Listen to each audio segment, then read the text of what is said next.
Muy bien, pues buenas tardes a todos. Soy Alejandro Zornoza, soy el codirector de LabDinTech, el Laboratorio de Derecho Inmobiliario y Tecnologías Inteligentes de la Universidad Carlos III de Madrid.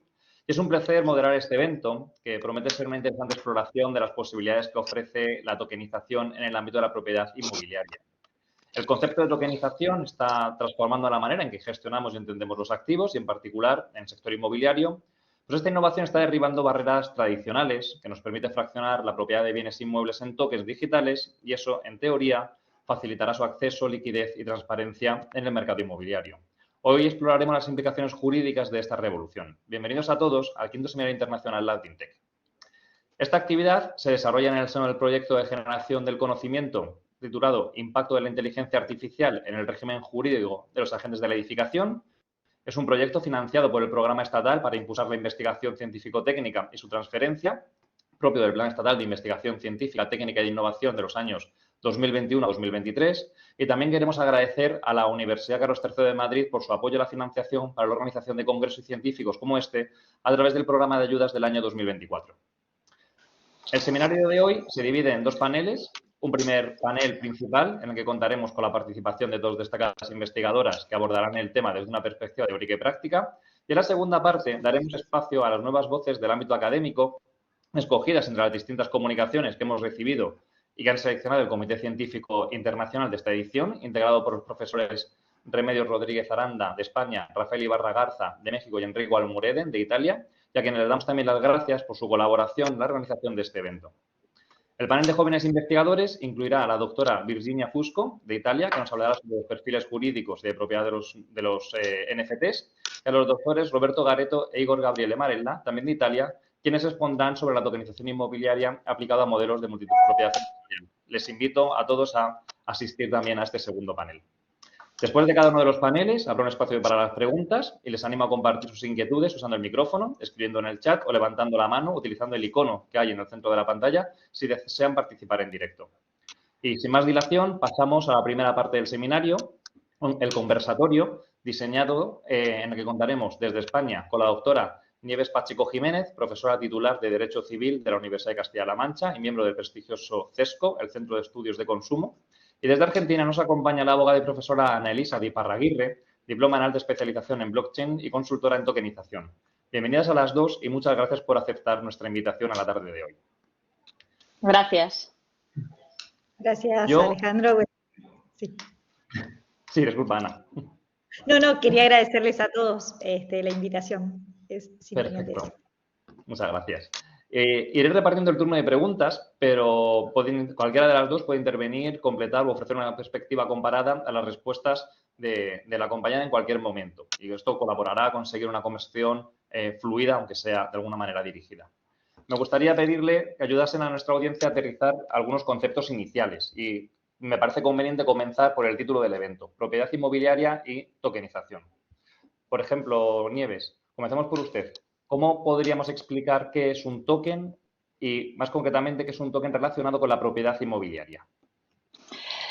Buenas tardes, en primer lugar. No voy a gastar más que un escueto minuto para, aunque sea un tópico, pero no por ello menos necesario, para mostrar mi agradecimiento a los profesores Feliu Rey, Juárez Torrejón y a ti. Yo te voy a tutear, Alejandro, no hace falta que me llames de usted, que no quiero sumar más años. Y al profesor Zornoza Somolinos por la invitación a este seminario en el seno de LabDinTech. La verdad, cuando estaba escuchando un poco la presentación, me ha venido a la cabeza, como ya hace tantos años, que mi tesis fue sobre los seguros en el proceso de la edificación. Y me he acordado ahora, porque como hacemos tantas cosas, digo, fíjate, la evolución a lo que hemos llegado, que parece una tontería, pero estoy hablando de unos años y la evolución que ha marcado. Todo esto un poco por contextualizar dentro de lo que es el laboratorio, ¿no? Lo que vosotros lleváis a cabo. Bueno, y también mi agradecimiento también por compartir tarde y conocimientos, porque estoy convencida de que voy a aprender mucho de Ana. Te voy a tutear también, Ana. En cuanto a la pregunta que me has planteado, bueno, pues aunque parezca un concepto básico, la tokenización, bueno, pues no es tan básica como parece. Por dar una definición un poco andar por casa, podríamos decir que tokenizar consiste en crear la ficción de una representación de bienes, derechos o servicios en el mundo digital, pero con la particularidad de que está protegido criptográficamente mediante un símbolo representativo. Y ese símbolo representativo es el token, que la traducción del inglés, de la palabra es anglosajona, es ficha, ¿vale? Pues sería ese símbolo representativo.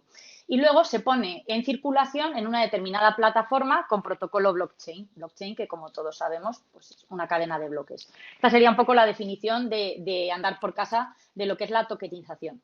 Sí que quería hacer una pequeña matización, porque creo que no utilizamos bien la definición, porque en realidad no sería correcto hablar de tokenización de activos, sino de tokenización de derechos sobre ciertos activos, ¿vale? O sea, el quid de la cuestión es la tokenización de derechos. Por lo tanto, tokenizar una propiedad inmobiliaria significa tokenizar un derecho real sobre ese bien inmueble. ¿Qué derecho real tokenizamos? El derecho de propiedad. Lo que pasa que actualmente no se están tokenizando estos derechos en sentido estricto, no se está tokenizando el derecho de propiedad. Lo que se tokeniza, o podemos decirlo de otra manera, se fracciona digitalmente, porque lo que hacemos es fraccionar, es la explotación y la posible rentabilidad que nos pueda dar ese inmueble, no el derecho de propiedad física en sí misma. Entonces, sí que quería hacer esa salvedad que me parece importante, que a lo mejor es una disquisición un poco académica, pero bueno, lo que hablamos es de tokenización de derechos sobre ciertos activos. No sé si te respondo o... Sí, perfectamente. No sé si Ana va a querer aportar o realizar alguna matización. No, me pareció perfecta la definición de María Nieves, que también, bueno, el tuteo es recíproco. Sobre todo, sí me parece súper interesante destacar, bueno, escuché que ella es profesora de Derecho Civil, y algo que yo siempre sostengo cuando hablamos de tokenización es que hay que ser muy sólido en derecho de fondo, porque los tokens no son más que representación de derechos, como bien ella dijo, y uno lo que tiene que conocer como abogado es el derecho de fondo. Lo demás es tecnología, y la tecnología es neutra. Entonces, en virtud del principio de neutralidad de la tecnología, la normativa que nosotros le vamos a aplicar al token es la del activo subyacente o del derecho que represente el activo subyacente. Simplemente esa aclaración. Perfecto. Pues vamos a seguir entonces contigo, Ana, ya que te tenemos aquí. Aprovechando la definición que nos ha ofrecido Nieves. Y separando esa tokenización de activos inmobiliarios de la tokenización de derechos reales o de derechos sobre la propiedad inmobiliaria. ¿Qué beneficios y riesgos encuentras tú en la adopción de la tokenización inmobiliaria? Bien, bueno, es una pregunta compleja, amplia. Primero sí me gustaría hacer una diferenciación, diría, grosera. ¿Por qué? Estamos acostumbrados a escuchar tokenización inmobiliaria, pero en realidad no todo lo que se habla que es tokenización inmobiliaria es tokenización inmobiliaria. Aquí sí me gustaría hacer como una división, una clasificación que yo la denomino de esta manera, pero al solo efecto de este seminario, lo que sería la tokenización inmobiliaria stricto sensu y lo que sería la tokenización de derechos personales que pueden estar respaldados o garantizados de manera directa o indirecta por activos inmobiliarios. Esta última es la que más circula, que es bien como había dicho María Nieves, que tiene lugar con la explotación del inmueble. Por eso hablamos de derechos personales. Entonces, hoy la tokenización inmobiliaria stricto sensu, que sería representar en un token los derechos reales de ese inmueble, la normativa nos permite hoy representar el derecho real ya constituido, porque lo que hacemos es simplemente una representación. ¿Cómo?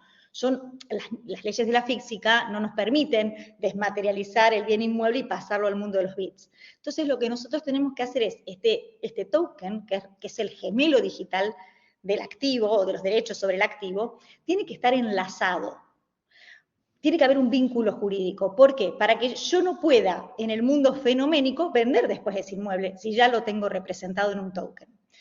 Entonces, esto es muy importante porque este vínculo jurídico tiene que tener la identidad, la individualidad del inmueble, puede llamarse en la metadata, supongamos, subir la partida catastral, la identificación, el folio real en el registro, plano, superficie, todos los datos del inmueble. Entonces, de esta manera yo lo tengo vinculado. Así como estamos, este vínculo no me dice nada si yo no tengo forma de conocerlo.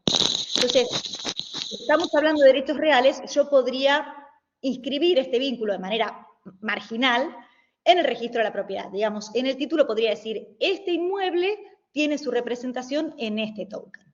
De manera que cuando yo voy al registro de la propiedad y quiero comprar un inmueble, ahí me surge quién es el titular, si hay gravámenes, si está inhibido, todo eso yo lo busco del registro. Y me va a saltar que hay un vínculo jurídico. Entonces, de esta manera, es una forma de hablar de, esta sería la forma de la tokenización inmobiliaria stricto sensu. El problema lo tenemos con la transmisibilidad de ese token.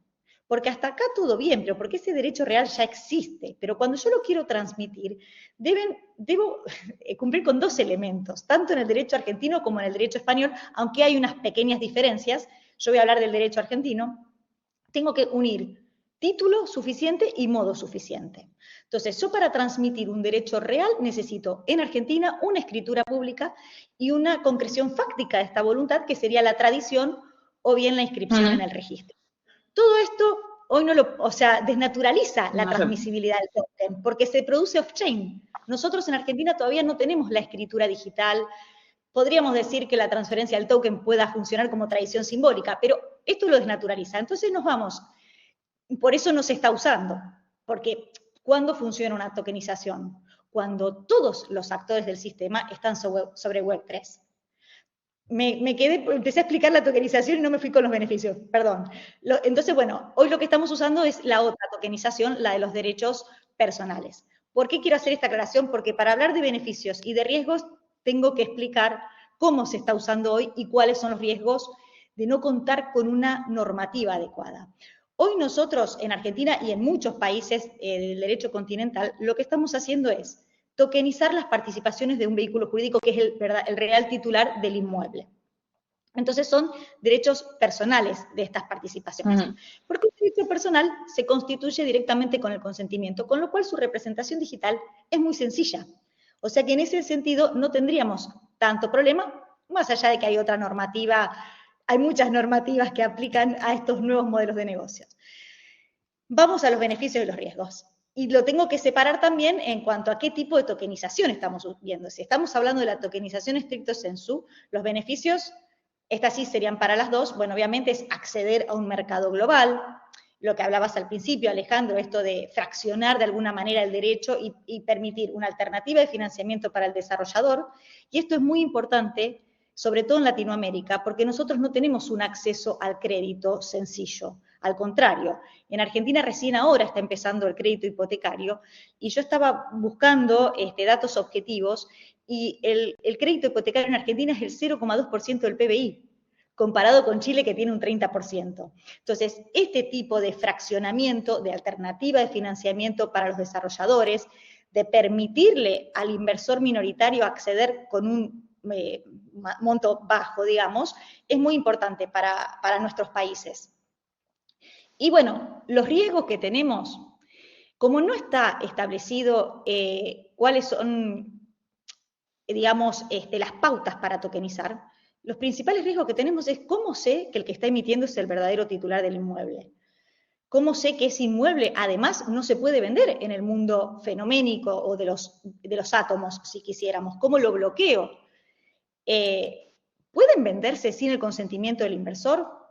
Y en el caso de la tokenización de derechos personales, que es el que realmente se está usando, el gran riesgo, y que ha ocurrido mucho en Argentina con el abuso de la figura del fideicomiso, es ¿qué ocurre en caso de falencia, de concurso o de quiebra de estos vehículos jurídicos? Porque el inversor pasa a ser un acreedor subordinado, no tiene derechos directos sobre el inmueble.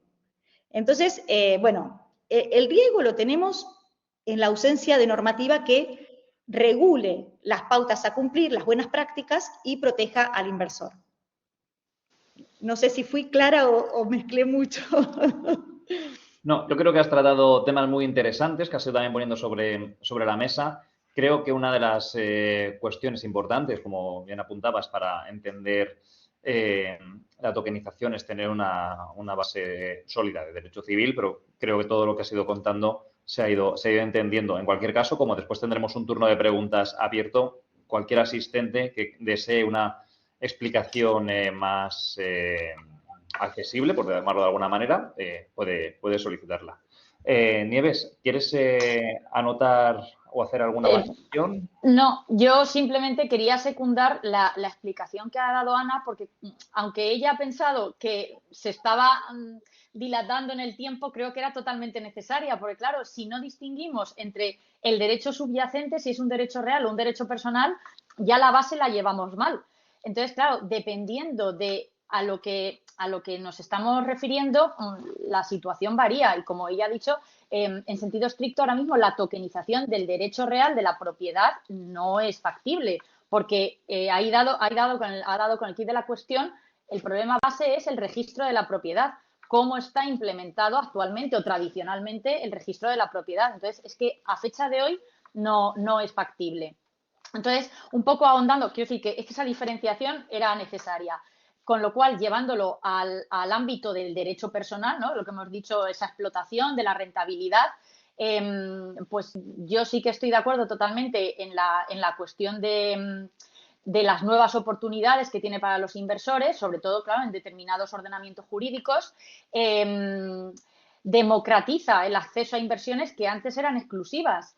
Y creo que no lo ha comentado, pero bueno, el tema de la trazabilidad y de la transparencia, claro, eso nos puede aportar seguridad jurídica. Va todo un poco de la mano, ¿no? Porque estamos hablando de una base tecnológica, blockchain, que todos sabemos que nos da esa trazabilidad y esa transparencia. Y luego, en cuanto a riesgos, también estoy totalmente de acuerdo con la situación quizá básica, que es la ausencia de una normativa específica y clara. Sí, va habiendo normativa, pero claro, esto es como siempre, que la norma avanza más lenta que la tecnología. Entonces, bueno, pues sí, el tema de la regulación es fundamental y luego, bueno, pues también a colación de ello los riesgos de ciberseguridad y de fraude, claro, como una cuestión tecnológica que es. Simplemente quería apuntar eso, pero vamos, como apostilla, porque no tengo nada que objetar. Perfecto, Nieves, muchas gracias. Pues vamos a aprovechar alguna de las ideas que ha dejado Ana encima de la mesa. Y hay una que me gustaría tratar con vosotras. Comienzo contigo, Nieves. Has comentado también tú ahora la existencia, que es evidente, de la blockchain para poder tener precisamente o gestionar estos tokens. Por explicarlo muy brevemente, simplemente por poner en contexto, a los participantes, la blockchain es un sistema de registro distribuido, es decir, es un espacio digital en el que quedan registradas las transacciones realizadas por los usuarios dentro de esa blockchain. La cadena de bloques recibe el nombre porque toda la información se almacena en bloques, se van encadenados unos con otros a través de técnicas criptográficas. En este sentido, la blockchain, que ha nacido como la gran tecnología descentralizadora, que lo que busca es precisamente no apoyarse en nodos, servidores centrales, distribuir esta carga entre todos los participantes.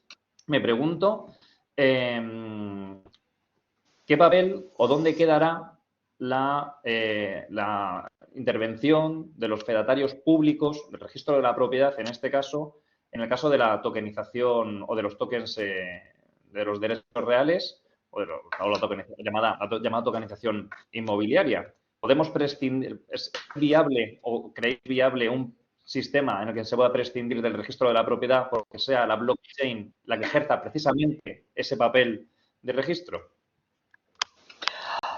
Pues yo creo que si esta pregunta se la haces a un registrador o a una registradora de la propiedad, la respuesta va a ser muy clara. No se puede prescindir de ellos. Yo no tengo ningún vínculo con ningún registrador ni ninguna registradora de la propiedad, pero creo que actualmente, y tal y como está implementado el sistema y como tenemos la regulación, no podemos pensar, estoy hablando actualmente o a un corto plazo, no podemos pensar en que las funciones del actual registro de la propiedad sean sustituidas por la tecnología blockchain.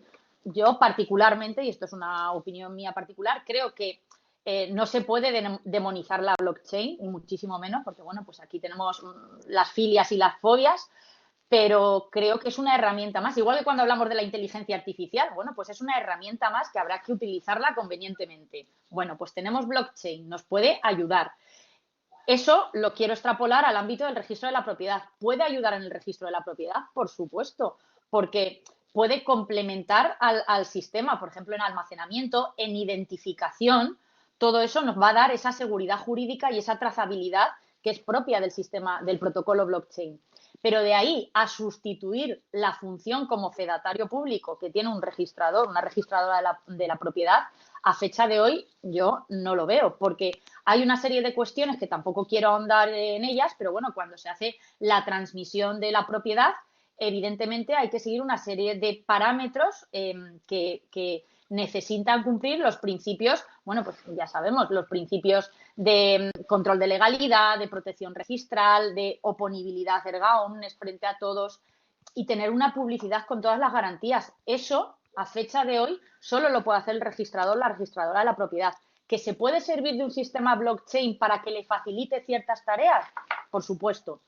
Pero de ahí a que pueda ser sustituido, no. En mi opinión, y esto ya lo he expuesto en algún que otro foro, quizás, por lanzar así una hipótesis, el proceso de transmisión más eficiente sería una suerte de sistema de 2 pasos, ¿no?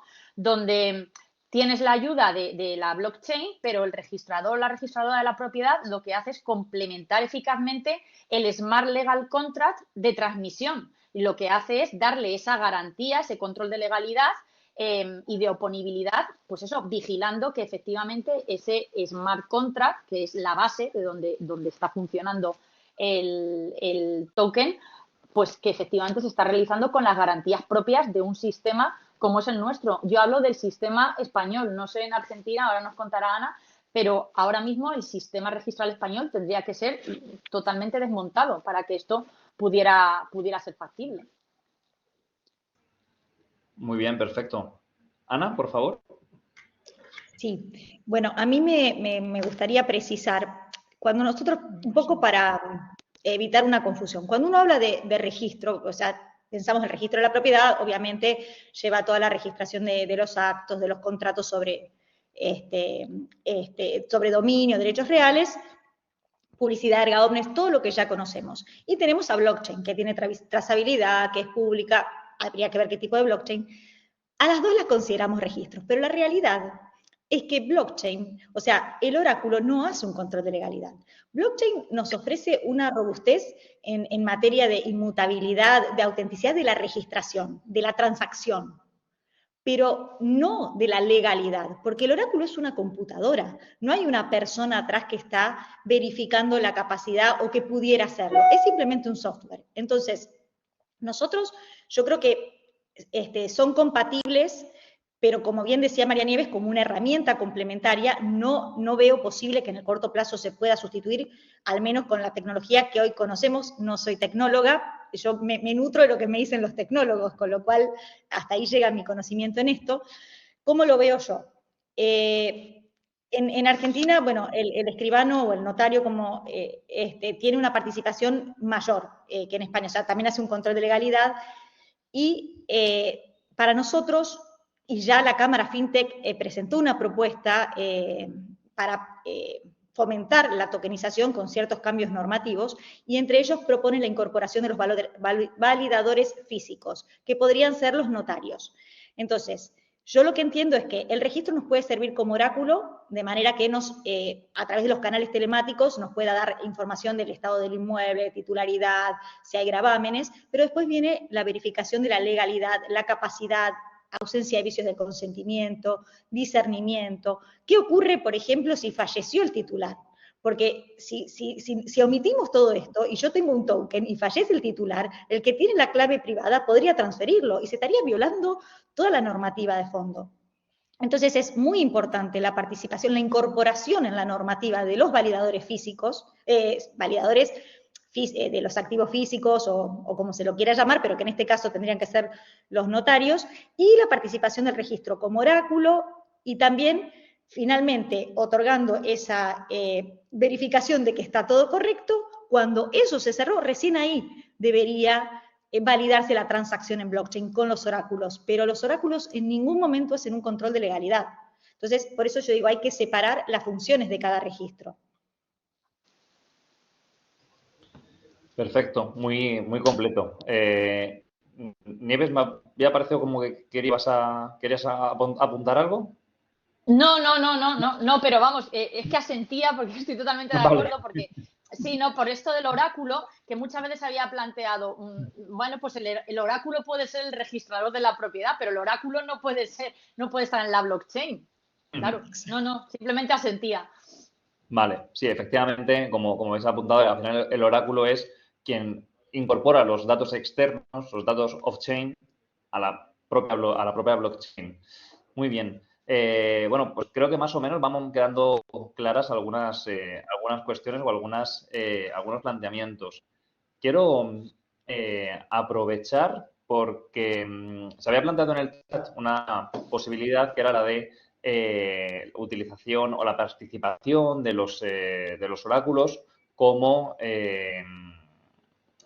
bueno, perdón, de los registradores asumiendo ese papel o esa función de los oráculos. Y desde luego, como habéis apuntado también las dos, dependiendo del tipo de blockchain en el que nos encontremos, si es pública o privada, pues al final estas transacciones, toda esta información va a depender o va a afectar, va a determinar en gran parte el modo en el que se procese. Ya sabemos que al final tenemos tantas blockchains como puedan ser creadas.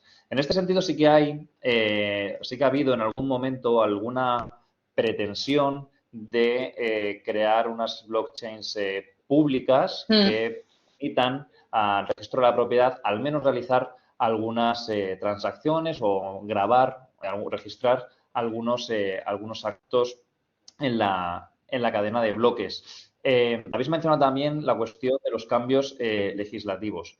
A mí me empieza en ocasiones a dar la sensación de que quizás, más que un cambio legislativo, para poder conjugar ambos mundos, el del derecho civil, llamémosle convencional, y el que las transacciones que se están dando en el ámbito de la blockchain, quizás da la sensación de que tenemos que comenzar a hacer tambalear los cimientos que nos han valido durante siglos en el código civil.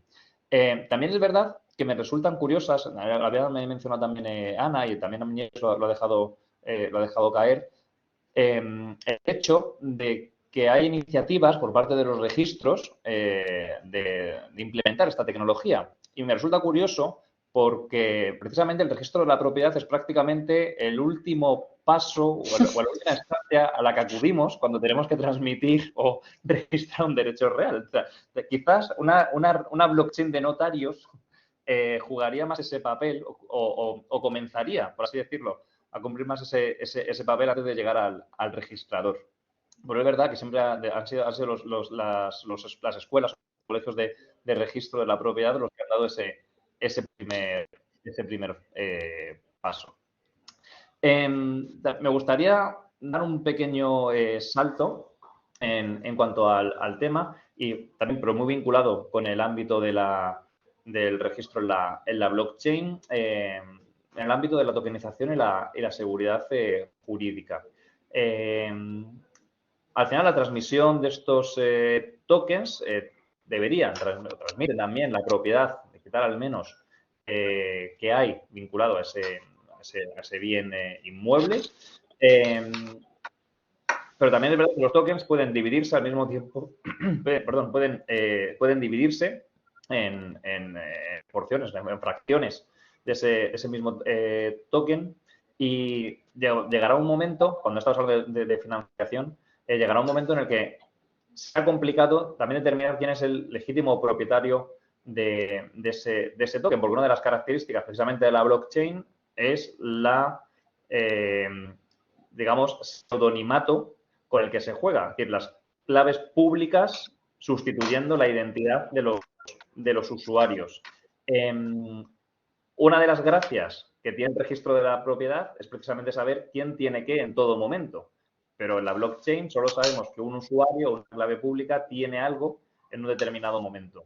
¿Creéis entonces que realmente estamos creando un debate en torno a la tokenización y a la propiedad inmobiliaria que, incluso aunque cambiemos los cimientos del derecho civil, no debería estar teniendo lugar?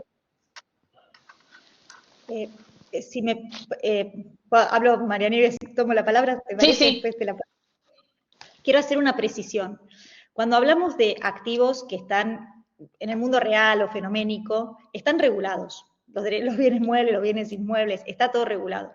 Con lo cual, cuando nosotros hablamos de tokenización de real world assets o activos del mundo real, bien era lo que yo comenté al principio, en virtud del principio de neutralidad tecnológica se aplica esa normativa.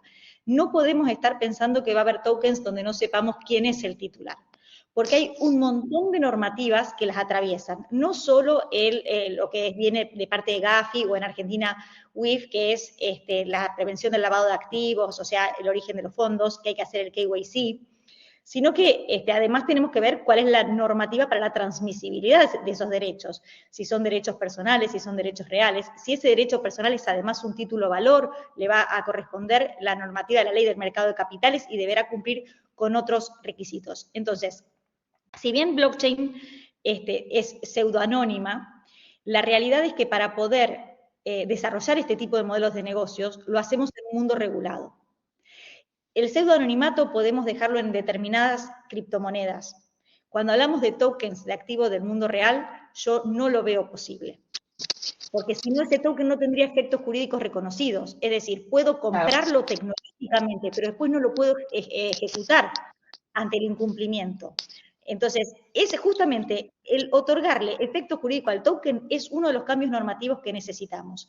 Y después, bueno, ver si se flexibilizan o no determinadas exigencias o formalidades que el derecho civil coloca sobre la transmisibilidad de los derechos reales. Eso después lo veremos, porque para los derechos personales es más fácil.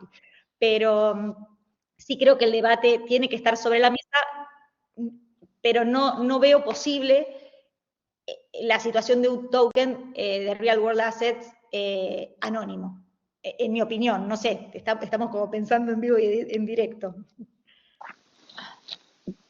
Alejandro, sí, yo sí, quería un poco unir las dos cosas que habéis comentado, porque tú primeramente has dicho que quizá habría que replantearse los cimientos, ¿no?, de regulaciones ya muy asentadas en nuestro ordenamiento jurídico, que dices, bueno, pues sí, a lo mejor es necesario, pero es que creo que hay regulaciones o principios asentados que no se pueden tocar porque sería en detrimento de las garantías que tenemos actualmente.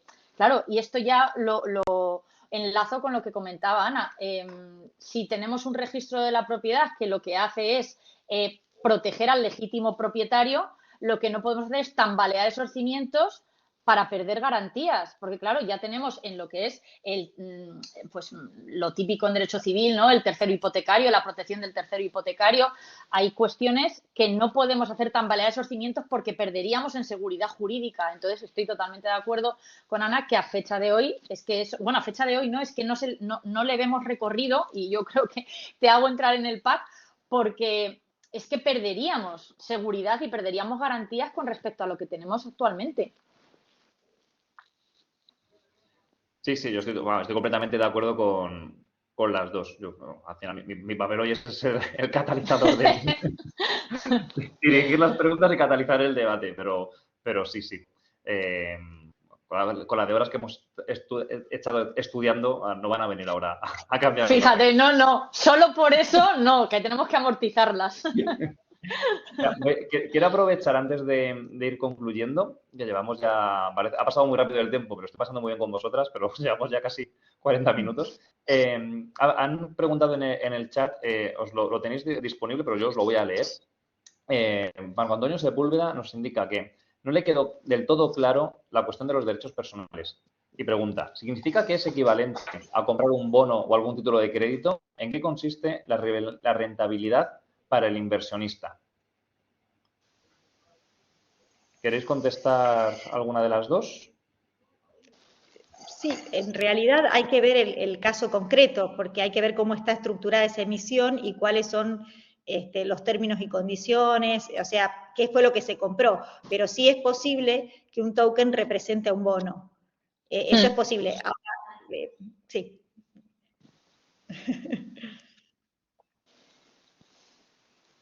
Es ¿Nieves? que no, que simplemente vamos a hacer esa diferenciación por lo que subyace debajo.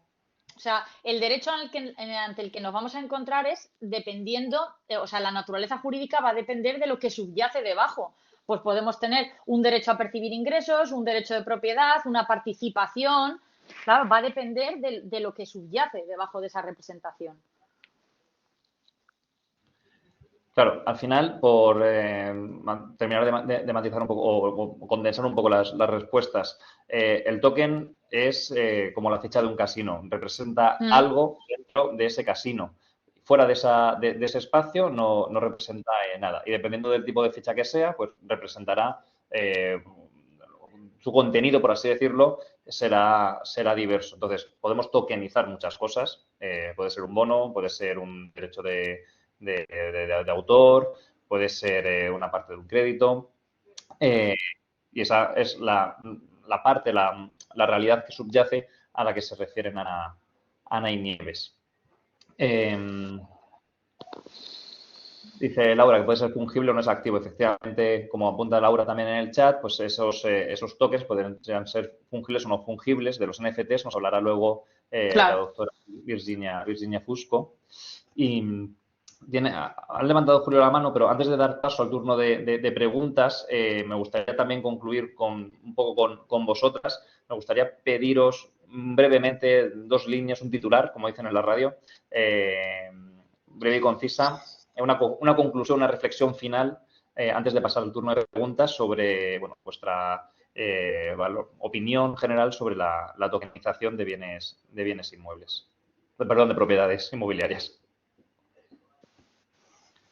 Nieves, ¿empiezas tú, por ejemplo? Sí, bueno, yo hacer algo muy conciso sobre un tema tan complejo es realmente complicado, pero bueno, yo creo que a la luz de lo que hemos expuesto, creo que somos conscientes de que nos hallamos ante un modelo innovador que efectivamente tiene el potencial de transformar el sector inmobiliario y los mercados financieros tal y como los conocemos tradicionalmente. Está claro que representa una revolución en la manera de gestionar, de invertir, de comercializar bienes inmuebles, pero eso tiene su contrapunto en que va a depender, su éxito va a depender de cómo se desarrollen los marcos regulatorios y tecnológicos. Claro, esto es una simbiosis entre la tecnología y los marcos regulatorios. Evidentemente necesitamos implementar un marco regulatorio que sea el adecuado, pero también tenemos que contar con un desarrollo tecnológico y conocer esa tecnología porque es ahí donde reside esa tokenización. Entonces, a mi juicio, creo que es necesario modernizar ciertas instituciones, tales como el registro de la propiedad, que es lo que hemos estado comentando. ¿Remover los cimientos?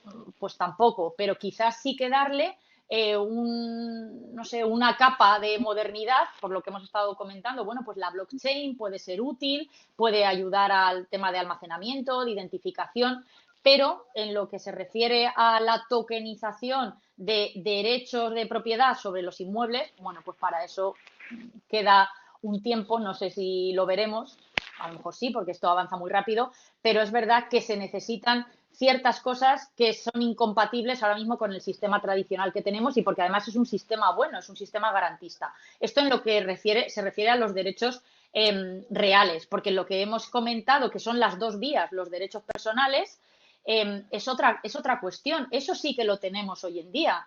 Eso son, de hecho, la Ley de Mercado de Valores 2023 en España lo regula a través, bueno, pues instrumentos financieros, pero es otra vía. Entonces, creo que tenemos que diferenciar esas dos vías para saber exactamente en qué punto nos encontramos. De hecho, leí hace un tiempo una noticia que en Barcelona, creo que había habido una charla, no sé si 60 personas, así como muy de la jet set, que decían que esto era el maná milagroso. Dicho así en la noticia, que esto era el maná milagroso. Bueno, pues lo del maná milagroso hay que tener presente hasta dónde pueden llegar los milagros. Muchísimas gracias, Nieves. Muy bien resumido a pesar de la dificultad. Gracias. Ana, por favor, ¿podrías dar, por favor, tu corolario? Bien, sí, bueno, adhiero completamente 100% a lo que dijo Nieves. En Argentina estamos un poquito más atrasados que en Europa, pero nuestro sistema jurídico nos permite avanzar por esta segunda vía, que es la tokenización de los derechos personales. Estamos recurriendo a las buenas prácticas, con conocimiento de que hay ciertos riesgos, con limitaciones por ahí a la transmisibilidad de los tokens, porque no hay normas claras, pero yo, bueno, soy de las que piensa que la tokenización no es para todo, pero en algunos sectores es disruptiva y produce realmente inclusión. Y como comentaba antes, puntualmente en mi país y en el resto de los países latinoamericanos, ofrece una alternativa de inversión con un respaldo en activos conservadores, si se quiere, que antes no existían, con lo cual le veo mucha proyección.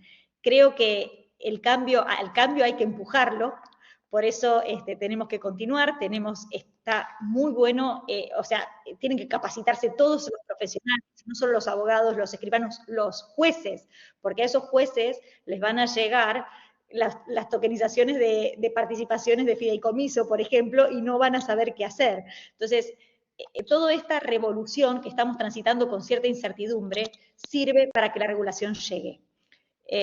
Apelo a las buenas prácticas, va a haber malos jugadores, hay que hacer mucha investigación, no hay que invertir en cualquier lado, pero soy muy optimista en lo que viene. Y coincido, creo que la tokenización stricto sensu va a demorar un poco más y no sé si la vamos a ver, pero bueno, la de los derechos personales sí. Muchísimas gracias, Ana, también por esa breve conclusión, pero muy, muy completa. Bueno, pues habiendo llegado hasta aquí, queda el turno de las preguntas de los asistentes. Nos ha dejado Darío una en el chat y también tenemos la de Javier Anaya. Si hay alguien que quiere intervenir, como digo, pueden hacerlo a través del chat o levantando la mano, utilizando el icono que tienen abajo en el centro de su pantalla, y les daremos paso si quieren utilizar el micrófono. Vamos a leer la primera pregunta que nos ha dejado Darío en el chat. Dice, en la provincia de Buenos Aires hay 135 municipios con más de 300.000 partidas inmobiliarias rurales, solo a modo ejemplificador. Y durante años existen inconsistencias en el índice de titularidad, por desidia, desinterés u otros motivos. Los funcionarios están a años luz de comprender la tokenización. ¿Cómo ven factible reiniciar todo el sistema registral? Pues, Ana, si quieres empezar tú por alusiones. Es que, bueno, en realidad, para que la tokenización funcione, porque factible uno lo puede ver cuando se posiciona en ese foco. O sea, vemos lo que está ocurriendo en la provincia de Buenos Aires, podemos decir, bueno, modificamos esa ley específica y adaptamos el registro. El tema es que todos los operadores deben ser compatibles con Web3. Desde AFIP o Hacienda, bancos, necesitamos dinero tokenizado. O sea, falta que todos nos adaptemos a esto, porque incluso el derecho, los actos jurídicos son orgánicos, están integrados en un todo, y cuando yo cambio una parte nomás, a veces encuentro una inconsistencia, se genera una inconsistencia después en otra parte del derecho. Por eso, creo que hay que tener una visión macro para adentrarse a este tipo de cambios. Quizás la solución sí es la tokenización, pero a lo mejor no es el momento, porque falta que todo el resto sea compatible. Si no, no le veo no le veo utilidad. Genial. Nieves, ¿quieres aportar algo o pasamos a la siguiente? No. Vale. Perfecto. Pues tenemos otra pregunta en el chat, la de Javier Anaya en este caso, que nos pregunta, en vuestra opinión, si sería compatible la tokenización de los derechos de propiedad sobre inmuebles con el registro de la propiedad. Entendería que con el marco legal vigente todavía no resultaría posible y en todo caso, ¿por dónde empezar? Bueno, yo creo que más o menos habéis contestado alguna de estas cuestiones. Sí quería aquí matizar una cosa, porque claro, ya aprovecho, porque como todo no se puede explicar, sí que hay cosas que se pueden hacer con la legislación vigente, ¿vale? Porque, por ejemplo, de conformidad con el principio de especialidad registral, ¿vale? El titular registral del derecho real inmobiliario, es decir, yo soy titular del derecho real inmobiliario, de la propiedad de mi inmueble, puedo reflejar, y esto es factible, eso lo regula nuestra legislación, puede reflejar cualquier circunstancia sobre la naturaleza, la extensión, las condiciones y las limitaciones del derecho. Por lo tanto, como yo puedo reflejar como titular registral, yo puedo reflejar cualquier circunstancia, yo puedo evidenciar en el folio registral del bien inmueble que lo quiero representar digitalmente. Es decir, sí que me deja, porque yo puedo reflejar aquí, pues lo que he dicho, la naturaleza, la extensión, las condiciones. Bueno, pues yo quiero dejar reflejado que quiero representarlo digitalmente con tokens. Entonces, eso sí me lo permite. Pero claro, eso después hay que implementarlo. Como ha dicho, ¿por dónde podríamos empezar? Bueno, pues podríamos empezar por esto que sí podría hacerse conforme a la legislación vigente, pero después hay que implementar un sistema que permita eso, que le dé garantía, que le dé ese certificado de validez. Perfecto, muy bien. Muchas gracias por la matización y por la aclaración, porque desde luego resulta muy útil ver que se pueden ir haciendo pequeños pasos o dando pequeños pasos adelante con esta tecnología, respetando sobre todo la seguridad jurídica de los participantes. Dice Julio que, siendo la del Código Secreto de la ponencia, dice, no obstante, creo que mi posición doctrinal es distinta. Creo que la implementación en nuestro modelo va a ser ineficiente y que los países anglosajones van a seguir funcionando mejor. Julio, simplemente por aclarar, ¿nuestro modelo se refiere al modelo español? Y nos deja, mira, sí, interviene, perfecto. Sí, Julio. A ver, ¿me escucháis bien? Perfectamente. Sí. Hola, bueno, muy buenas, enhorabuena por todo, por la ponencia, por la explicación. A ver, yo me refiero al modelo jurídico. Vamos a ver. Esto, bueno, agradecer a Fernanda Moretón que me pasó el enlace. Lo que pasa es que no os he podido seguir, no sé si a lo mejor estamos más de acuerdo, pero algunas cosas que hoy... Vamos a ver, en mi humilde opinión, creo que todo puede ser tokenizable porque, o sea, habéis hecho lo que es típico de nuestro modelo jurídico. Me refiero a los modelos de Civil Law. Nosotros tenemos un modelo y nosotros incrustamos, calificamos e incrustamos para lo que sirve el token en función de la naturaleza jurídica. Y esa naturaleza jurídica en el token es mutable, y lo habéis dicho muy bien, y es verdad. ¿Cuál es el problema?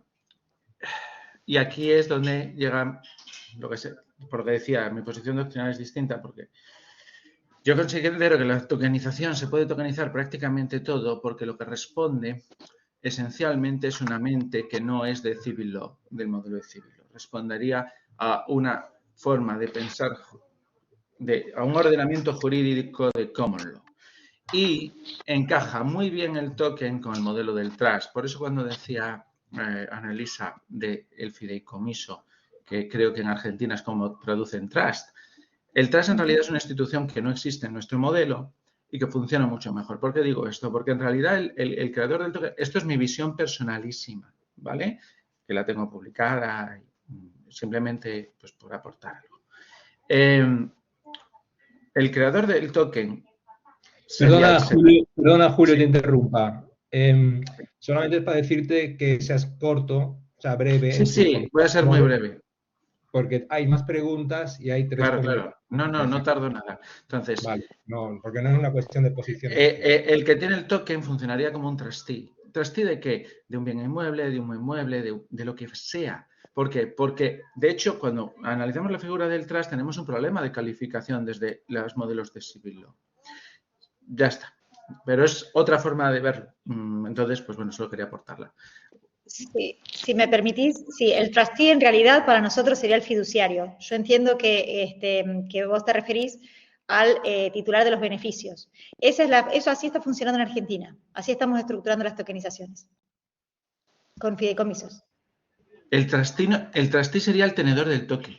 El beneficiario es el que tendría los derechos sobre el token. O sea, Está bien. Harías un NFT que represente los derechos existentes. Por eso, y después en propiedad inmobiliaria, es muy útil porque estamos haciendo la división entre propiedad formal y material del derecho anglosajón. Eso es lo que hace la tokenización. Eso, desde mi perspectiva, ¿para qué me interesa? Desde la perspectiva tributaria, porque estás erosionando bases imponibles, estás desvirtuando el sistema fiscal. Tiene una función de elusión fiscal. Yo lo veo desde esa otra perspectiva, ¿vale? Pero ya está, no me alargo más. Muchas gracias. No, está bien. Pero solo para cerrar esto, en Argentina existen fideicomisos que tienen el NFT y después se emiten los tokens fungibles, que son los que tienen los beneficiarios. O sea que este esquema que vos estás planteando se está utilizando. Claro. Vale. Disculpa. Perfecto, y Ana. enhorabuena. Pues muchísimas gracias, Julio, por tu intervención y por aportar esta nueva perspectiva al debate, y a Ana por también darnos a conocer que en Argentina se está trabajando por esta vía. ¿Hay alguna otra pregunta en el chat o alguien que quiera intervenir? Sí, profesor Feliu. Profesor Feliu. Bueno, muchas gracias a todos, también a los que han participado con las preguntas. Estamos ante una realidad, bueno, que no es nueva, es evolutiva, como todas. Lo que pasa es que esta concreta realidad sí es nueva, pero el derecho experimenta siempre una evolución constante. En este sentido podemos decir, ¿vino nuevo en odres viejos? Pues sí. ¿Qué es lo que ocurrirá? Que se romperán los odres. Entonces habrá que hacer otros odres nuevos. ¿Y de qué dependerá todo eso? Pues del mercado. Entonces, si al mercado le conviene, pues, que es lo que apuntaba antes Julio, si al mercado le conviene, creo que es lo que apuntaba antes, a través de otras figuras, como pudiera ser los fondos de inversión, el trust, depende que sea el trust de Quebec o el trust anglosajón, o los fideicomisos o las fiducias, pues irá adelante.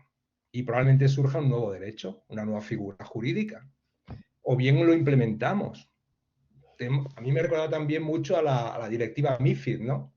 Que de los inversionistas establece una serie de categorías. Depende de que comprendan el riesgo y que lo puedan asumir, ¿no?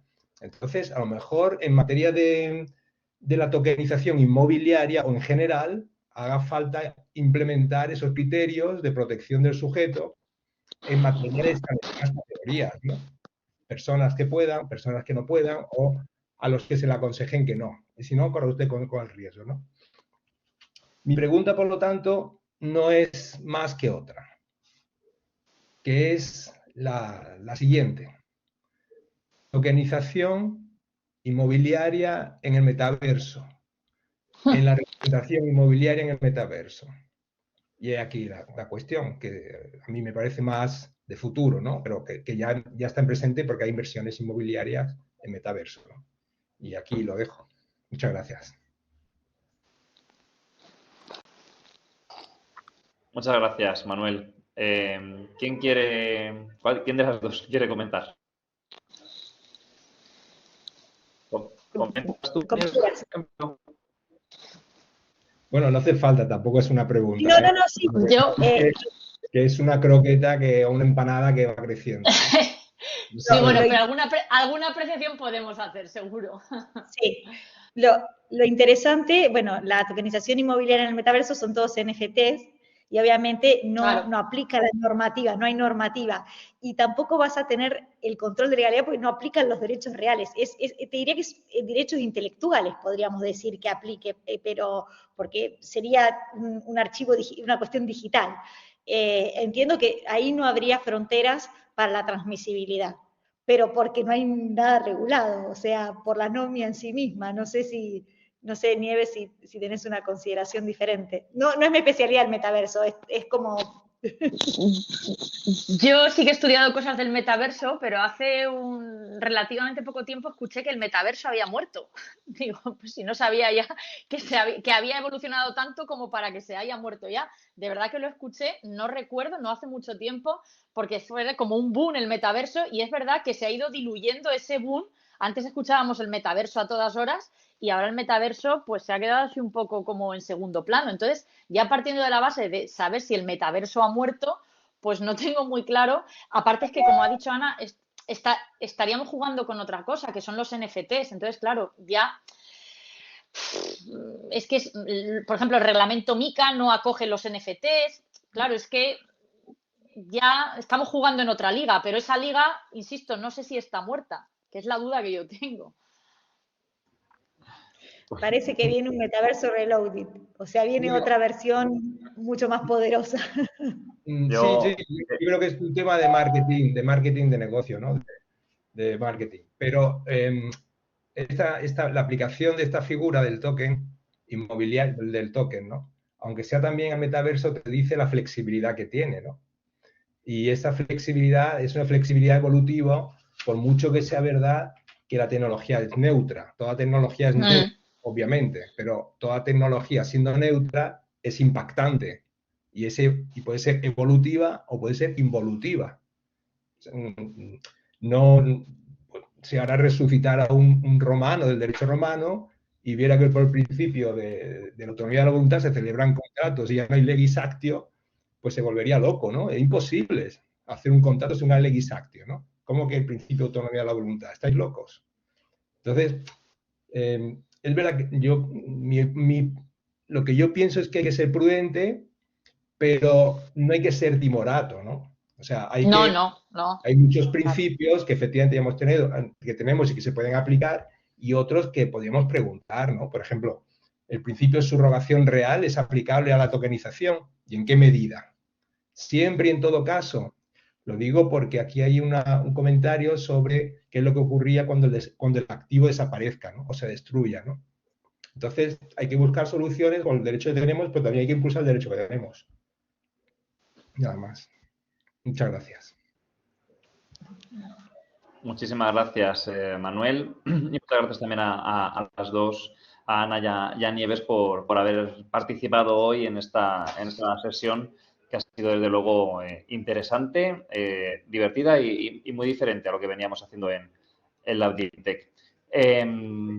Os invito a quedaros a continuación, si podéis, por supuesto, os invito a quedaros a continuación a las ponencias, a las presentaciones de los dos o de los tres investigadores seleccionados. Son dos ponencias, una la de la doctora Virginia Fusco y la otra la de los doctores Roberto Gareto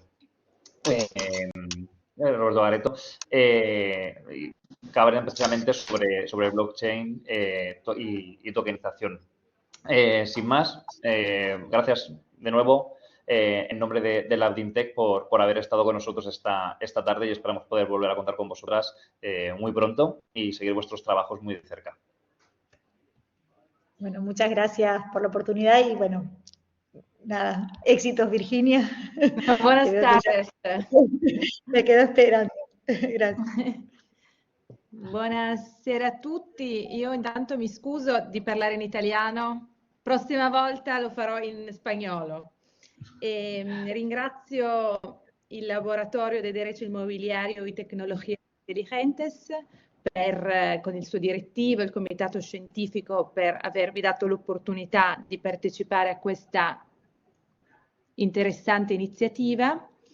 Avrei delle slide anche per agevolare la lingua diversa. Alejandro, le condivido io? Sto condividendo io. Perfetto. E adesso nello schermo e puoi controllare. E poi posso... Perfetto, grazie. Prego.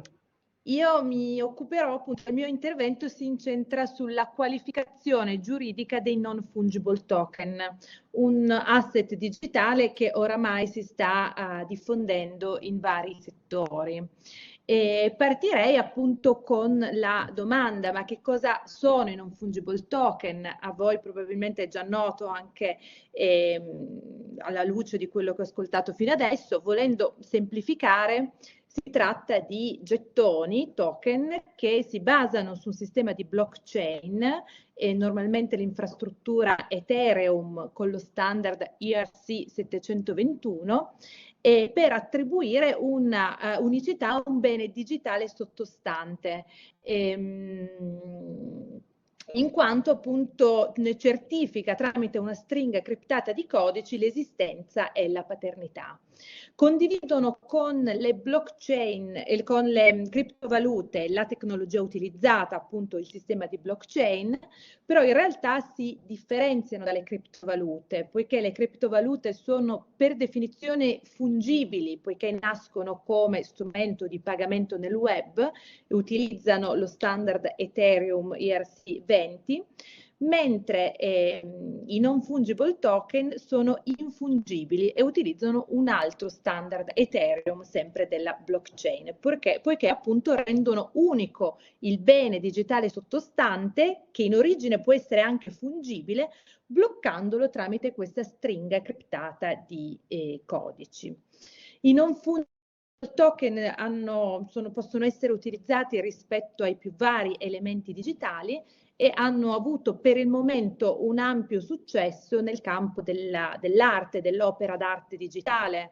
Si pensi ad esempio che la casa d'asta Christie's ha aggiudicato un'opera in NFT, un'opera dell'artista Beeple al prezzo di 69,3 milioni di dollari.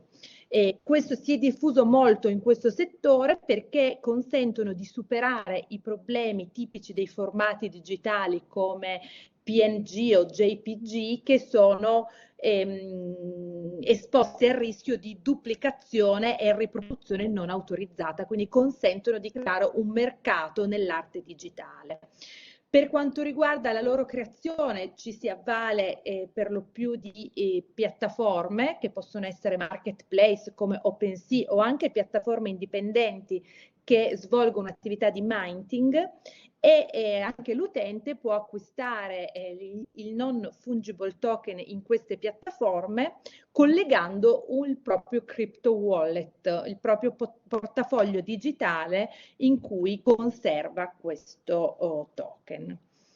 Ebbene, alla luce di questo fenomeno mi sono interrogata su quale sia la qualificazione giuridica dei non fungible token e se possono essere considerati beni in senso giuridico.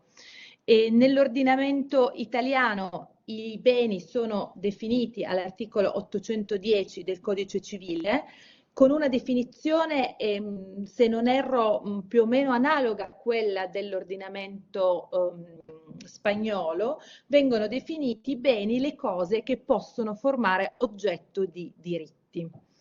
Quindi la norma innanzitutto distingue la cosa quale porzione della realtà e il bene. La prima è un presupposto del secondo. Sulla interpretazione, sulla definizione di bene in senso giuridico si sono sviluppati tanti orientamenti in dottrina su cui oggi non posso soffermarmi per motivi di tempo, ma volendo dare un quadro di massima, individuo appunto due orientamenti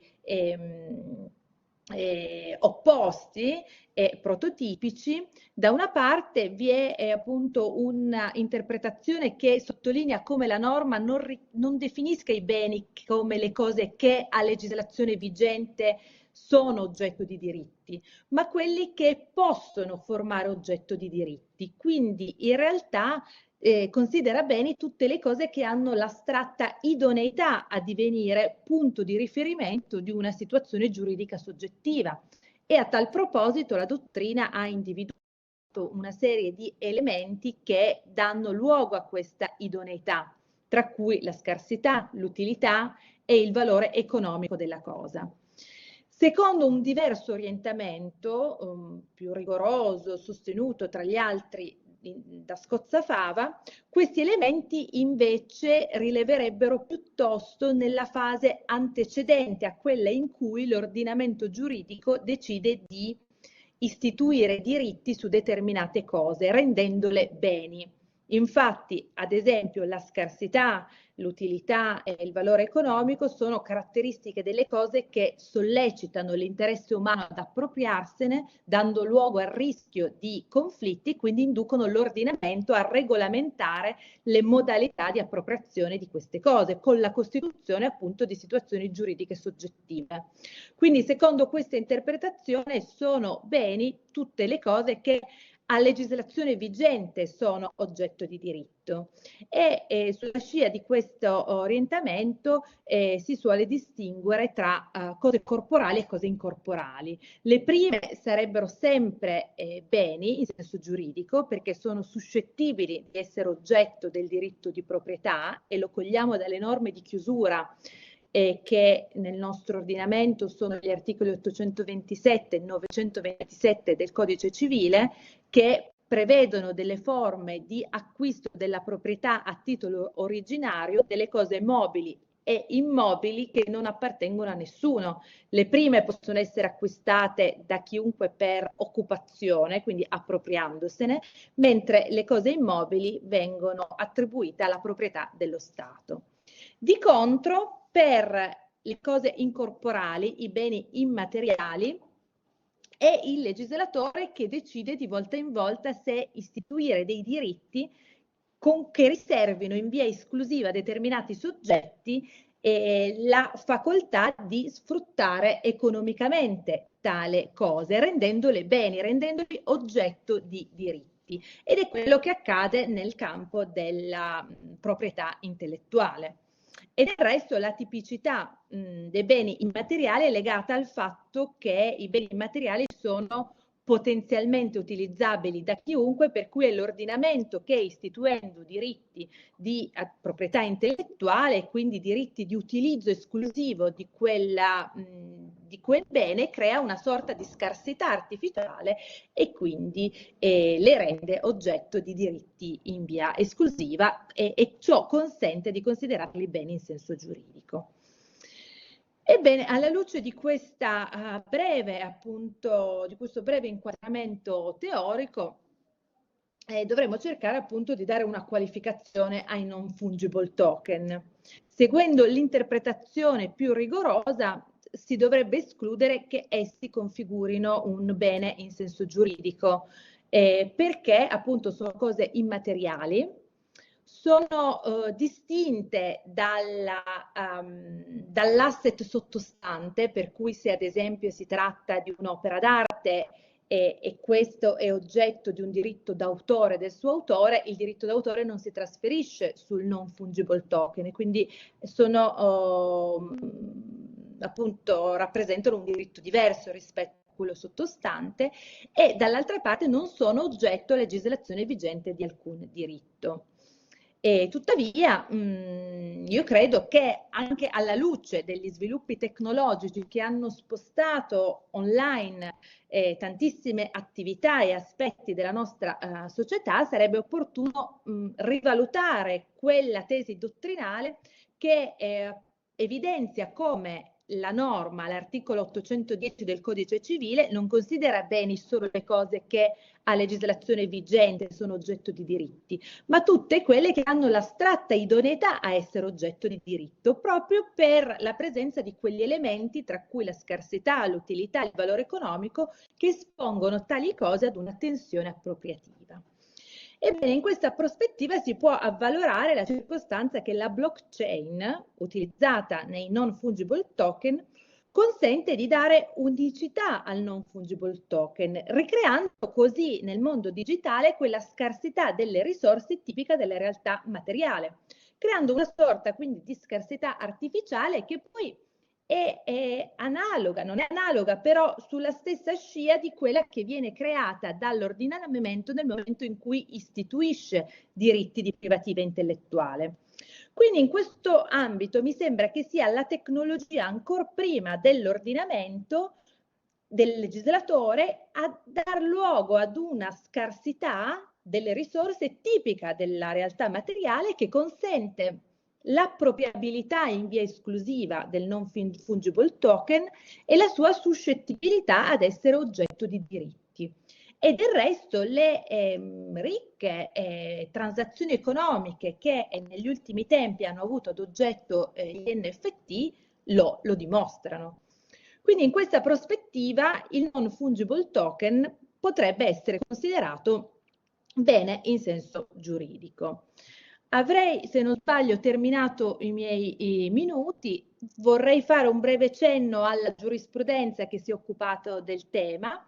Nell'ordinamento italiano c'è solo una pronuncia che si è occupata di non fungible token, senza però soffermarsi sulla sua qualificazione giuridica, ma affrontando questioni di proprietà intellettuale, e in tal caso ha affermato che un non fungible token che riproduca un marchio noto, nel caso di specie era il marchio della squadra calcistica Juventus, non può essere realizzato da un soggetto diverso rispetto al titolare del marchio, quindi comunque da una tutela rafforzata del marchio anche nell'ambito del non fungible token, senza però soffermarsi sulla qualificazione giuridica, come invece hanno fatto altre sentenze, come il Tribunale di Firenze o la Corte d'Appello di Brescia, per quanto concerne le criptovalute, che sono state in tale occasione definite beni immateriali mobili e fungibili. Quindi vista l'uniformità visto che criptovalute e non fungible token condividono la stessa tecnologia, pur poi avendo aspetti diversi, alcune considerazioni ivi svolte possono essere estese anche ai non fungible token al fine di qualificarli beni immateriali, mobili, in tal caso fungibili. Rinvio poi per ulteriori approfondimenti al testo scritto che so che seguirà, e ringrazio tutti per l'attenzione e ancora per il coinvolgimento. Muchas gracias, Virginia. Gracias mille, Virginia, por el su intervento. Muchas gracias por su intervención. Ha sido una ponencia muy interesante. Creo que se ha entendido todo correctamente. El uso de las slides también ha facilitado comprender la lengua italiana. Me gustaría hacerle una pregunta antes de dar paso a la siguiente ponencia.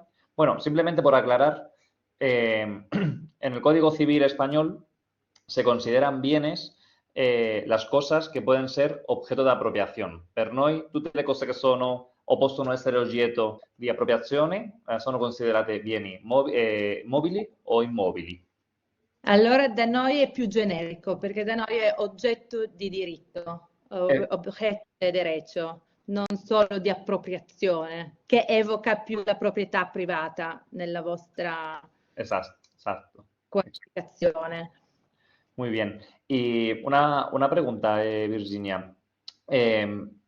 Ya hemos visto que los NFTs podrían ser considerados bienes en el ordenamiento jurídico italiano. O habíamos visto que el NFT puede ser oggetto di diritto de appropriazione anche nell'ordinamento italiano.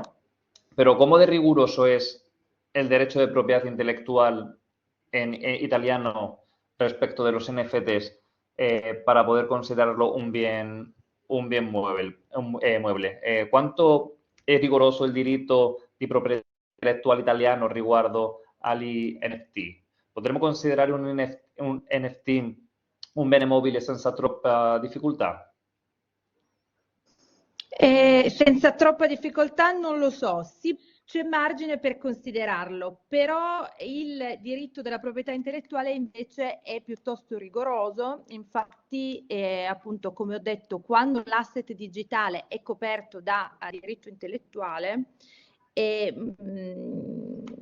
si crea un NFT che viene venduto, molto spesso nelle piattaforme si ha la possibilità di scegliere tramite una spunta di acquistare anche il diritto d'autore sottostante.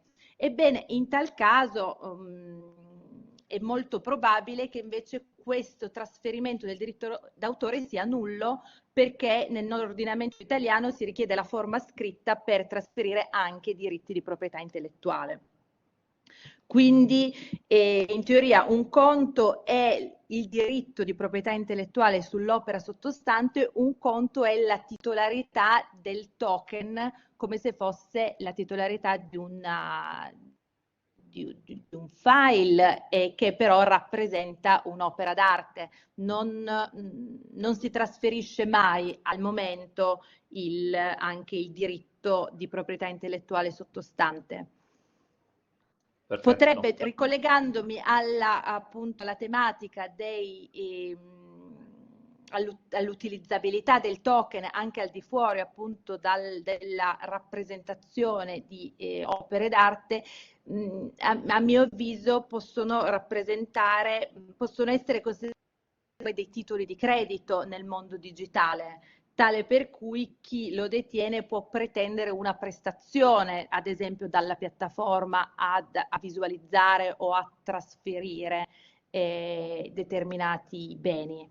È chiaro che occorrerebbe, per evitare frodi o altro, probabilmente una regolamentazione anche, ad esempio, subordinando ad autorizzazione la possibilità di emettere non fungible token, tale per cui soltanto soggetti autorizzati possono farlo, nella misura in cui inizino ad essere utilizzati anche appunto in altri ambiti.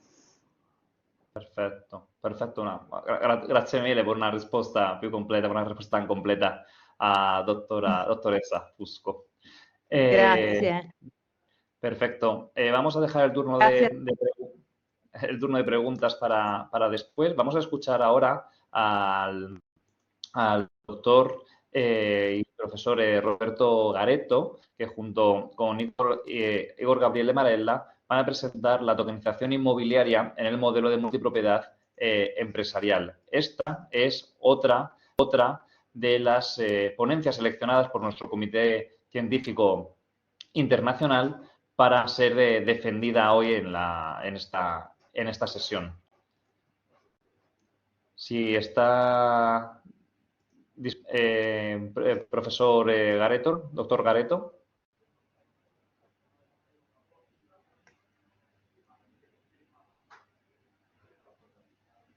Hola, buenas tardes. Hola, buenas tardes. Podemos oírle. Buenas tardes. Muchísimas gracias por la invitación. Gracias a Alejandro y al profesor Manuel Figueroa. Y yo voy a hablar del tema de la tokenización inmobiliaria en el modelo de la multipropiedad empresarial. Y el debate que he oído entre María Nieves y Ana es muy útil para empezar mi ponencia. ¿Puedes cambiar la slide? ¿Sí? Sí, puedo pasar. También tienes tú el control de la... Lo tengo yo, perfecto, sí. Vale, gracias. Pues como tengo poco tiempo, no voy a hablar de la reglamentación de la multipropiedad en general, en España o en la Unión Europea, porque es un tema que creo ya conocéis. Pero voy a hablar un poco, sí, de la multipropiedad, que tiene origen anglosajón, está liada al tema del turismo masivo de la segunda mitad del siglo pasado. Y hablando de multipropiedad en el contexto anglosajón estadounidense, se puede dividir la multipropiedad en dos ámbitos. Lo del time sharing, que está relacionado a un pleno dominio, entonces a un derecho real, y ya lo hemos oído esto, un derecho erga omnes de multipropiedad inmobiliaria, o el otro, lo del tema, la variedad de multipropiedad que en Estados Unidos se llama Vacation License, que es un tipo de multipropiedad de carácter personal, que yo aquí voy a llamar multipropiedad empresarial. Y el tema de la tokenización, en este caso, está enfocado en la segunda tipología de multipropiedad, la empresarial, exactamente por las razones que he oído debater entre María Nieves y Ana, porque hablar de multipropiedad inmobiliaria y de tokenización está conectado al registro inmobiliario, al notario, y todo lo que voy a explicar acerca de el uso del token, la rapidez, la posibilidad de recurrir al web, al mercado virtual y todo lo demás, se bloquea enfrente la necesidad de recorrer al notario y poner el tema del registro inmobiliario. Entonces, lo que habéis dicho es una premisa importante para mi ponencia. Y también lo que ha dicho la colega Fusco es muy útil, porque ella ya ha hablado del tema de la blockchain y yo voy a añadir algo sobre el Web3, que es la tecnología basada en las blockchain que es necesaria para crear este sistema flexible, accesible de los non-fungible tokens en NFT, que en mi perspectiva yo no pongo el problema teórico que Fusco ha desarrollado muy bien y resolvo todo diciendo que estos tokens representan derechos diarios de estancia, slot temporales, en el contexto de la multipropiedad empresarial. Y el token permite redimirlo, entonces utilizar el slot temporal, usar el apartamento, la habitación por el día correspondiente al token, transferirlo a otras personas o cederlo al hotel, al establecimiento residencial en cambio de una comisión. ¿Cuáles son las ventajas para el comprador, el usuario, el consumidor? La accesibilidad, porque se puede recorrer al web, a Internet, con la criptomoneda. Y ya Fusco ha mencionado este tema y entonces no es necesario decir mucho más.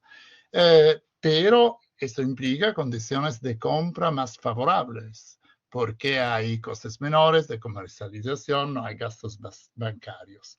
Hay también un tema más económico y sociológico, porque esta posibilidad de utilizar criptomoneda en el web se adapta muy bien a las necesidades de los nuevos viajeros, los millennials, la generación Z, los nómades digitales, porque puede pasar que si alguien puede trabajar sin ir a su propio despacho o oficina y puede trabajar de su casa, por supuesto puede también viajar y necesita un lugar en que le guste estar por un rato y pueda trabajar en un ambiente, en un contexto favorable. Además, con el uso de los tokens, se puede comprar no solo el token que representa el slot temporal, sino también servicios extra, como puede ser gimnasio, spa. Ya he dicho entonces, los usuarios que compran el token pueden redimirlos, entonces usar el apartamento o recibir una devolución y por el hotel, y esto pone unos problemas prácticos. Las modalidades de reembolso del slot no utilizado, la necesidad de un preaviso, cuánto tiempo antes, cómo se llega a la indemnización. Pero también se puede considerar como posible la transferencia a terceros, y esto también pone unos problemas. Las ventajas para el otro lado, el propietario del hotel. Pues con este sistema puede reducir los costes de gestión y comercialización, incrementar la velocidad de los intercambios y conseguir una seguridad a través de las blockchain de los intercambios, que es un tema importante. En una perspectiva más amplia, los hoteles que utilizan este sistema pueden enfrentar en manera eficaz la concurrencia de plataformas de alquileres breves como puede ser Airbnb. Ahora voy a entrar un poco más al interior del tema de los tokens en el sistema Rewarding Timeshare Non-Fungible Tokens, que permite de adquirir con criptomoneda periodos específicos, como ya he dicho, en multipropiedades empresariales mediante tokens que representan estancias diarias prepagadas, lo que yo llamo slot.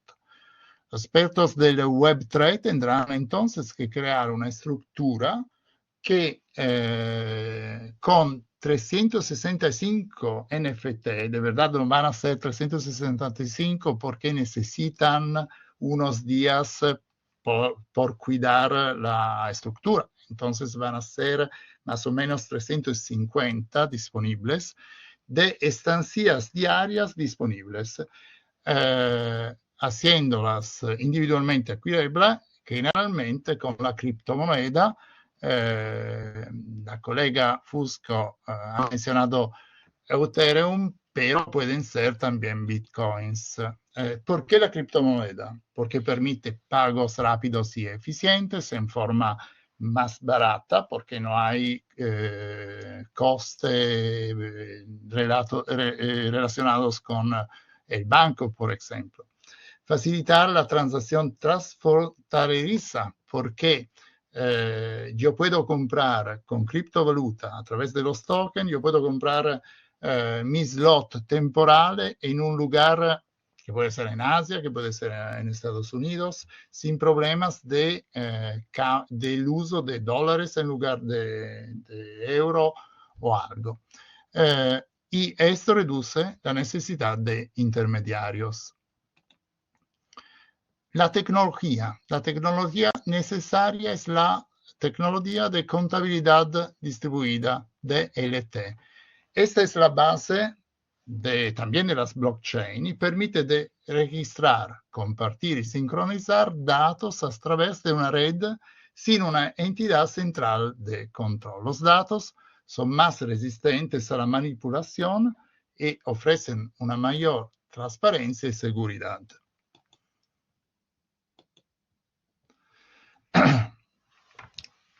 La blockchain es la forma más conocida de esta tecnología DLT. Y en la blockchain, ya hemos dicho, se utiliza la criptomoneda. Cada nodo, porque si miramos a la palabra blockchain, se comprende más el sentido que está detrás de esta tecnología. Cada nodo posee una copia idéntica de los datos, ya lo había explicado la colega Fusco. Los nodos garantizan la descentralización del sistema, de modo que no existe un único punto de control. Un bloque, se llama blockchain por esto, es una unidad de datos que contiene un conjunto de transacciones verificadas. Hablando en manera un poco más fácil, cuando yo digo nodo, estoy pensando al ordenador. El bloque es lo que me permite desbloquear hasta el punto a que he llegado, que lo que está antes está bloqueado y no se puede borrar. Cada bloque está vinculado al anterior mediante un código criptográfico denominado hash. El hash garantiza la integridad de la cadena de bloques. Si se altera un bloque, toda la cadena queda invalidada. La seguridad de las blockchain es un tema crucial y cada transición en la tecnología de las blockchain está protegida, lo hemos dicho, la colega Fusco lo ha dicho, yo ya lo he repetido, está protegida criptográficamente, es inmutable y eso reduce el riesgo de fraude. Los procesos de los bloques proporcionan un historial auditable que puede ser útil en caso que un juez tenga que decidir acerca de una cuestión que se ha puesto sobre los tokens, porque esto historial auditable se puede producir también en frente al juez y se puede consultar para, como he dicho, resolver cualquier disputa. Ya casi he terminado. Ya he dicho que es necesario crear una plataforma que explote la blockchain. Ya existen Fusco ha mencionado una de estas plataformas. Se puede pensar a otras también. Se puede crear exactamente para la cadena de hotelería que quiere utilizar el sistema de blockchain. Y el smart contract, que en el sentido jurídico tiene un significado, pero en un sentido técnico, el smart contract es un programa informático que si se cumple la condición de pago mediante criptomoneda, va a generar token NFT que representan, en el caso de la multipropiedad, slot temporales o disponibilidad diaria de la unidad de alojamiento, que pueden ser pluriennales, porque pueden ser long term o short term, e instalaciones residenciales. NFT garantiza la transparencia y adquisición del derecho de uso de unidades residenciales. Lo último que voy a mencionar es el reglamento MiCA. ¿Por qué? Porque la aplicación de este reglamento, que es de 2023 sobre criptomoneda y blockchain, va seguramente a tener un impacto positivo en la tokenización de la multipropiedad. ¿Por qué? La base de este reglamento es reconocer el valor de la tecnología de contabilidad distribuida, DELE, y la blockchain, garantizar la seguridad, promover entonces un ecosistema digital innovador y competitivo, regular el uso de criptomonedas y como resultado va a promover nuevos modelos de negocios relacionados con blockchain, DLT, como la tokenización de la multipropiedad. Terminado. Muchísimas gracias, Roberto, doctor Garetto, por esta interesante perspectiva y esta nueva oferta o modo de disfrutar o de aprovechar el turismo. Ha ido dejando la asistente Laura Bart algunas cuestiones en el chat. Dice que, por ejemplo, que es que el carácter temporal puede complejizar, hacer más complejos eventuales litigios transfronterizos. También que alguien con conocimientos elevados podría vulnerar la plataforma y que el smart contract se vuelve más complicado si se trabaja con distintas plataformas. Tanto Laura como Roberto están aportando ideas muy interesantes y muchas ideas, como comenta el profesor Feliu. Doctor Garetto, ¿quiere realizar alguna reflexión o contestar alguna de las cuestiones que plantea Laura? Como, por ejemplo, que el smart contract hace más difícil trabajar con distintas plataformas, o que el carácter temporal de los NFTs, de estos tools, hace más difícil resolver eventuales litigios transfronterizos. Pues el tema de los litigios es un tema de derecho internacional privado. Entonces, sí, claro, si la perspectiva es transfronteriza, surgen problemas, pero eso pasaría también en un contrato tradicional.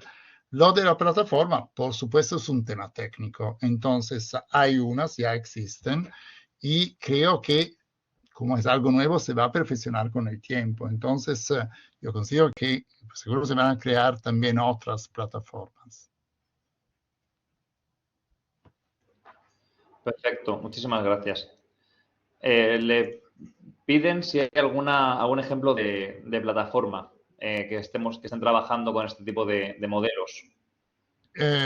No acuerdo ahora el nombre de la plataforma, pero sí me acuerdo del ejemplo de una cadena de hoteles en Asia, en Indonesia, que está utilizando esta multipropiedad empresarial y utilizan una plataforma que ya existe. Y luego, si hay otras demandas que puede contestar a otros, puedo también buscar el nombre de la plataforma, porque me lo he apuntado.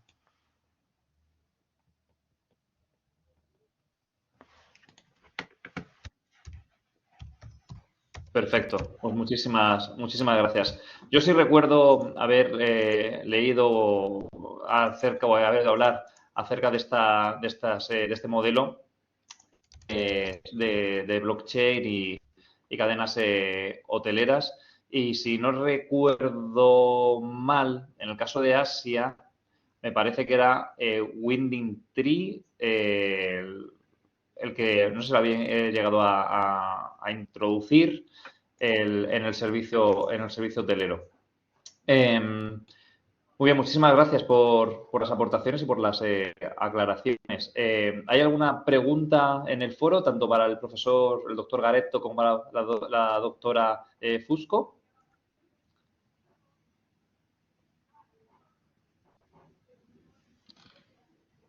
Perfecto. Muy bien. Bueno, pues muchísimas gracias a ambos, doctor Garetto, doctora Fusco. Doctor Garetto, también, por favor, traslade nuestras felicitaciones a su compañero Igor Gabriel Vale, Marret, sí. que hemos visto que tenía algunos problemas para mantenerse Sí, conectado. tiene problemas y hay que explicar que él se ha ocupado del tema tecnológico, como es el informático, yo del tema jurídico. Pero es importante, yo creo, sobre estos asuntos trabajar a un nivel interdisciplinar. Entonces, un jurista no conoce aspectos tecnológicos muy complicados y entonces es muy útil lo de trabajar juntos con dos competencias muy diferentes detrás.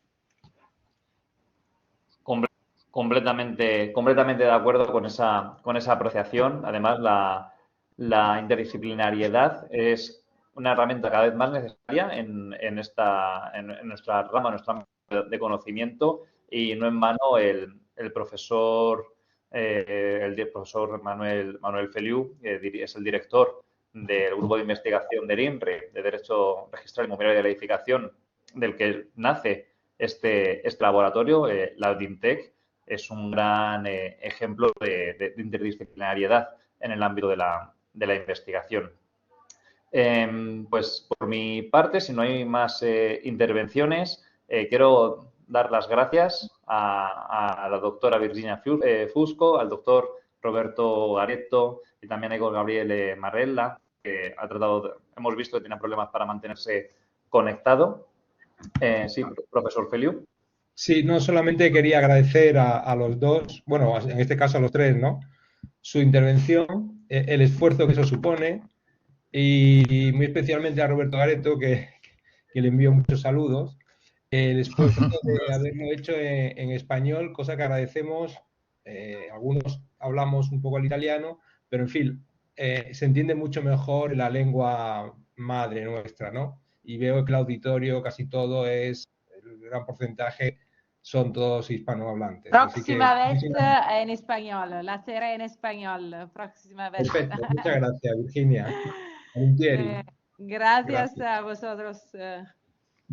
Muchísimas gracias. Muchísimas gracias a todos los asistentes. Y hasta pronto. Sí, muchísimas gracias a todos los asistentes también por haber participado en este evento. Les estamos muy agradecidos por sus intervenciones y también por su interés en esta actividad. Todos aquellos que hayan solicitado el certificado de asistencia lo recibirán en los próximos días. También saben que tienen en la página web de la Abdintec, quien no lo haya hecho, la posibilidad de suscribirse a nuestro sistema de alertas, porque a lo largo del año realizamos diferentes actividades, tanto de la Abdintec como de DERINRE, como de grupos de investigación o asociaciones amigas que compartimos a través de estos medios. Añadir senderos también. Y senderos que, de hecho, la próxima semana, el día 27, tendremos una nueva sesión del seminario sobre sostenibilidad, desarrollo y derecho inmobiliario, que recibirán todos aquellos que estéis suscritos, pues recibiréis esta notificación, esta invitación a participar y a seguir este evento. Mira, nos indica Roberto Garetto que la plataforma se llama Stainex en el chat. Stainex. Perfecto. Y por mi parte, nada más. Reiterar el agradecimiento, desearles que pasen un feliz día, una feliz tarde y espero verles de pronto, de nuevo muy pronto. Muchas gracias y buenas tardes. Buenas Hasta tardes. luego. Muchas gracias. Ciao Virginia, a presto. A presto, arrivederci. Ciao ciao.